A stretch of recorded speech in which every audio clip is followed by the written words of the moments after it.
যারা এক্সাইড মোড় থেকে পার্ক স্ট্রিট ঢুকতে যাও তাদের জন্য এই মেসেজটা দেওয়া, যেটা হচ্ছে তুমি যদি এক্সাইড দিয়ে পার্ক স্ট্রিট ঢুকতে যাও তাহলে তোমাকে সোজা এসে পার্ক স্ট্রিট ব্রিজে না উঠে পাশ দিয়ে বেরিয়ে যেতে হবে। তো অনেকে এই ভুলটা করে, যে ভুলটা সেটা তোমাদের দেখাচ্ছি সিগন্যালটায় গিয়ে।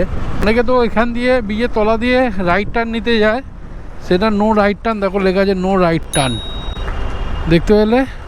অনেকে ওই আগের মুখটা দিয়ে ইউটার্ন নেয়, ওই আগের মুখটা দিয়ে ইউটার্ন নেয়, ওখানেও নো ইউটার্ন লেখা আছে। চলো আগে দিয়ে দেখাচ্ছি, এখানে দেখতে পাচ্ছ তো নো রাইট টার্ন লেখা আছে। এইখান দিয়ে ডান দিকে ডাইরেক্ট ঢুকতে পারবে না, ওখান দিয়ে ডান দিকে ঢুকতে পারবে, আগে দিয়ে ডান দিকে ঢুকতে পারবে। এখানে লেখা আছে নো ইউটার্ন, এই যে নো ইউটার্ন লেখা আছে, দেখছো তো? সবাই কিন্তু এখান দিয়ে ইউটার্ন নেয়, ইউটার্ন নিয়ে পার্ক স্ট্রিট ঢোকে। আমিও ঢুকবো এখন। আপাতত এই ভিড় টাইমে পুলিশ ধরে না, কিন্তু ফাঁকা টাইমে পুলিশ ধরে, কেস দেয়।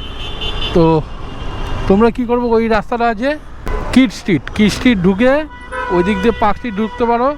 এদিক দিয়ে কিন্তু কেস দেয়, পুলিশ দেখলেই কিন্তু কেস দেবে, অনেক সময় দেয়। এখন আমিও ভুলটা নিলাম, কারণ জানি এই সময় ব্যস্ততা আছে, তার জন্য পুলিশ ধরবে না।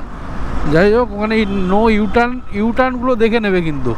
নো ইউটার্ন অনেকে সব জিজ্ঞেস করো আমাকে যে কোনটা ওয়ান ওয়ে, কোনটা ইউটার্ন নো না, সেগুলো জিজ্ঞেস করো। তো তার জন্যই বলা।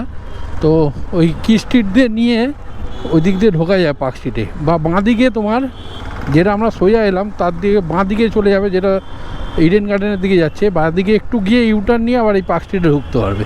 এই দুটো রাস্তা আছে, এই দুটো রাস্তায় তোমরা ইউজ করতে পারো।